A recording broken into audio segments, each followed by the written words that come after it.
Welcome back. This is Knack, and we've got another video coming at you right now. Finally, I know.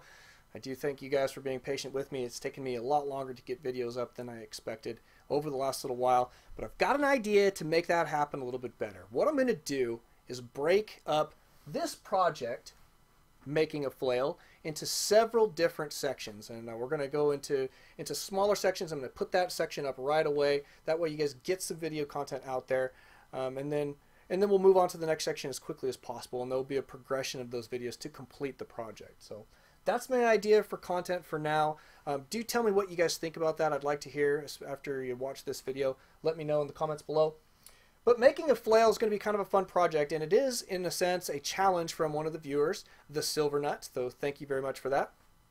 He wanted to see a flail, a particular flail, but before we get into what he wanted, what he was thinking, and what we kind of envisioned together, I want to talk to you about flails in general.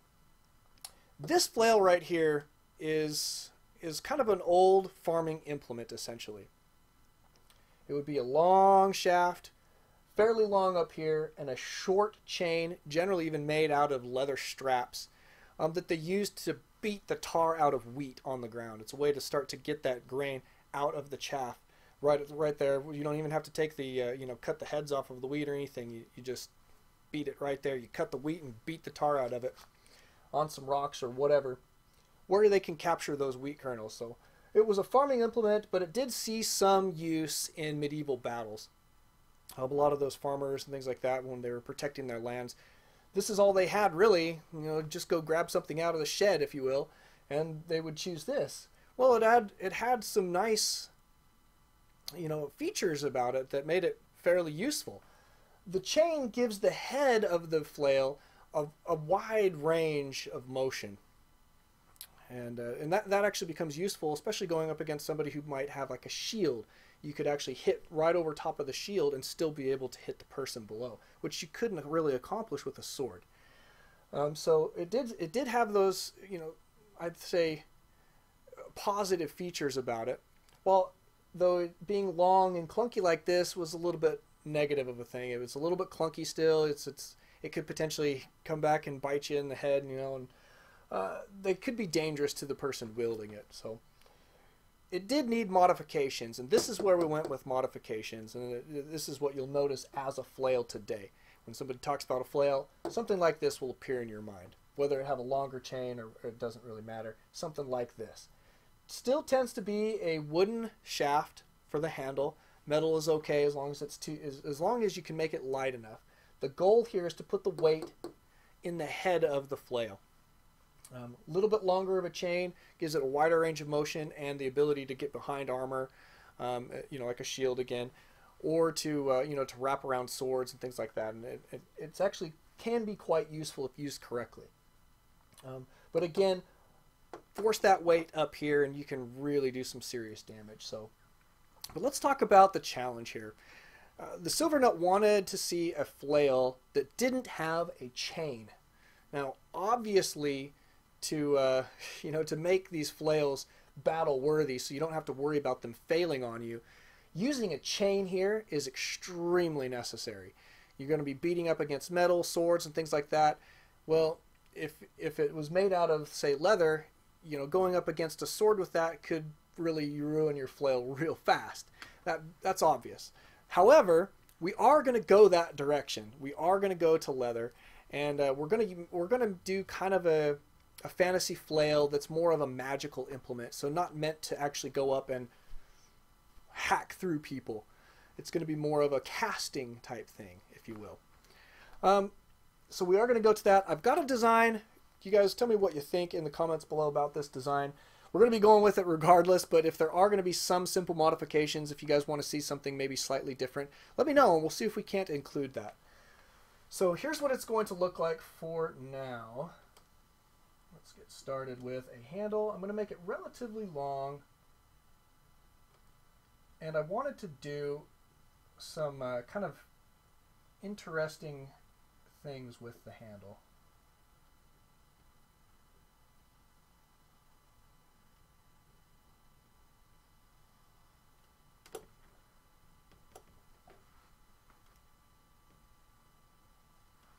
Okay, so we're going to turn this piece of wood on the lathe. And I'm going to turn these ridges. They're actually going to be coming out of, all the way around, if you can imagine that. But we're going to sand them off on 3/4 of that surface, which is going to leave us with approximately 1/4 of the surface with these strange little ridges on them. Well, we've got an idea for those. They're a little bit pronounced, I think, in the picture. We'll make them so that they're not going to agitate your hand or anything like that. But we're going to use them to add some embellishments and a kind of an interesting leather handle that I dreamed up.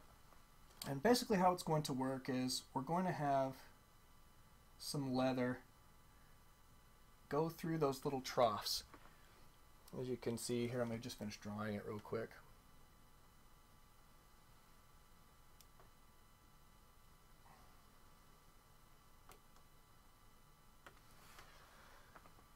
Alright, so it's a little bit crude of a drawing, but I think you can get the idea, is that we're going to have the leather go through, and we're going to have big gaping holes in the leather so that you can see through to the wood. So it will still be a leather bound handle essentially, but it's going to have holes in it so where you can actually touch directly to the wood.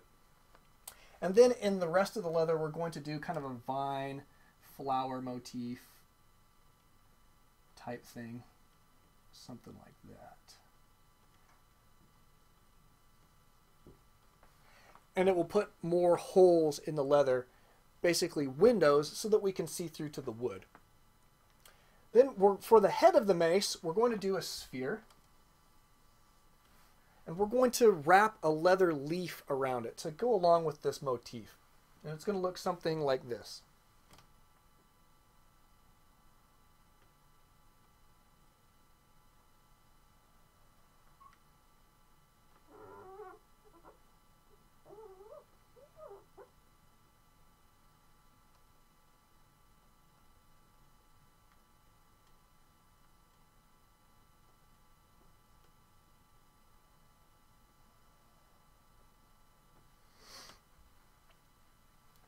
If that makes any sense at all.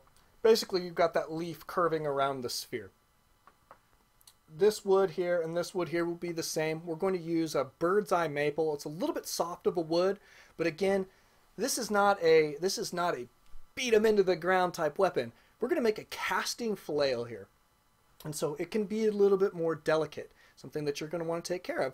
But essentially, if it's a casting flail, it's a ranged weapon instead of a melee weapon. Interesting, right? And then to connect this, again, we're going with leather here because I'm trying to think of materials to use. If we can't use metal, then it doesn't really leave us many other things. I don't want to use rope. I think rope would just look strange, especially with this motif. But we are going to use leather. We're going to do some braided leather. I'm going to start with some very, very thin leather cord. And we're going to braid some of those, and then we're going to take those braids and we're going to have some other thicker leathers and braid those together. And eventually we're going to have kind of a leather rope that will be interesting. We'll probably even put some little leather leaves coming off of it and things like that, so it looks more like a vine as well. And we're going to kind of capture this nature motif with it. But it will look something like this.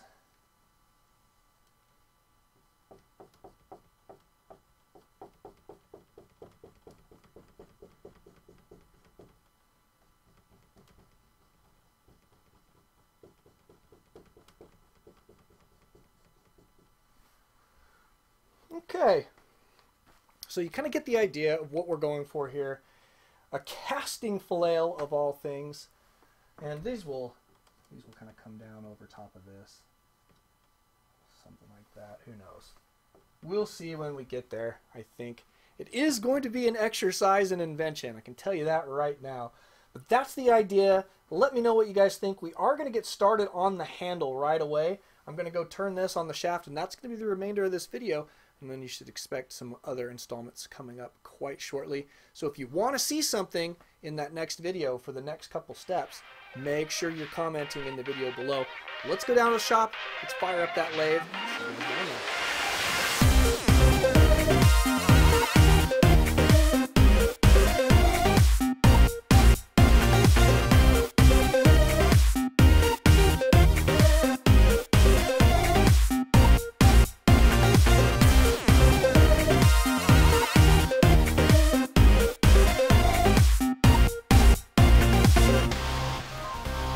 Welcome back. I do have to apologize here quickly.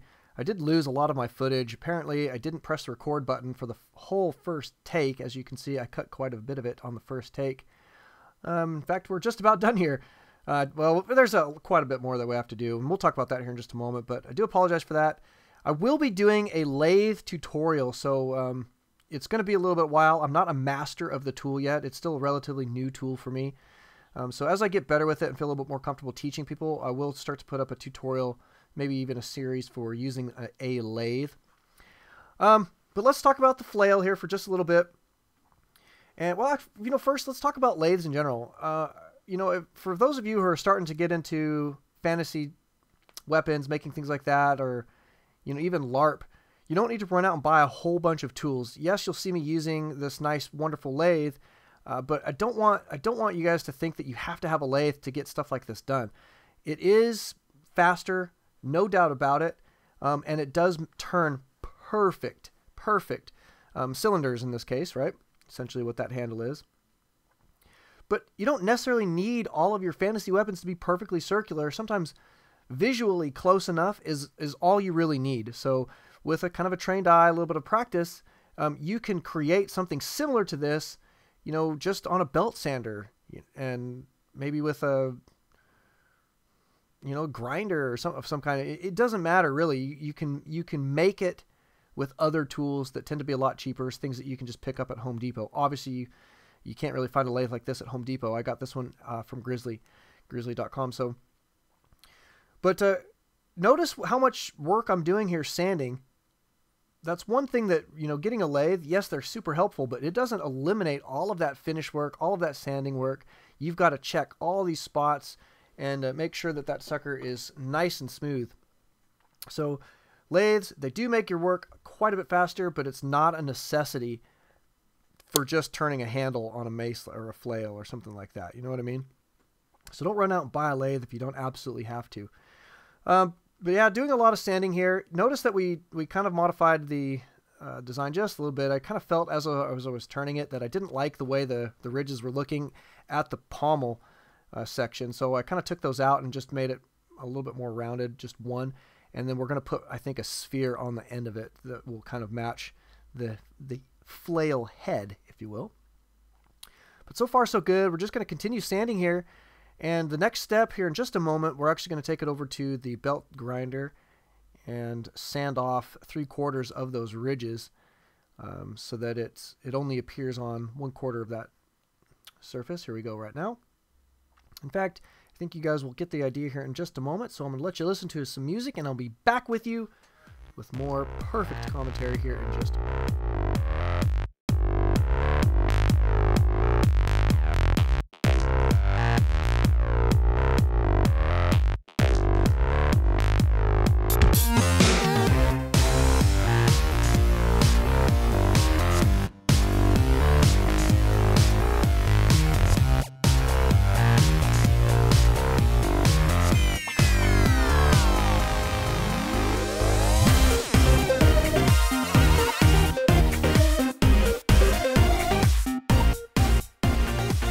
Alright, you'll notice that I did put on a little bit of oil.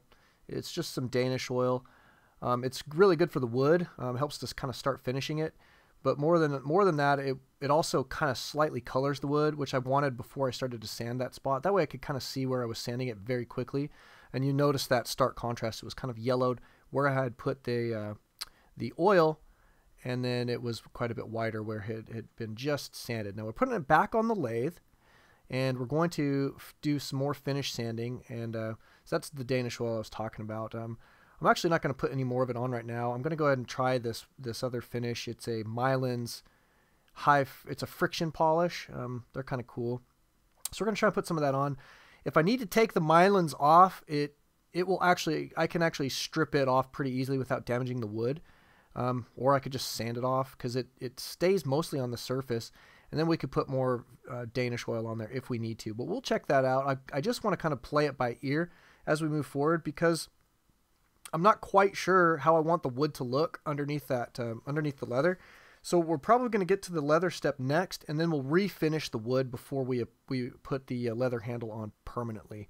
That way we make sure that it's going to look the way what we want. But as you can see, folks, that thing is getting nice and smooth, and it is pretty close to done. And you can see that Mylan's polish makes it really nice and shiny. And you can see all those nice little bird's eyes in there. That maple is so beautiful.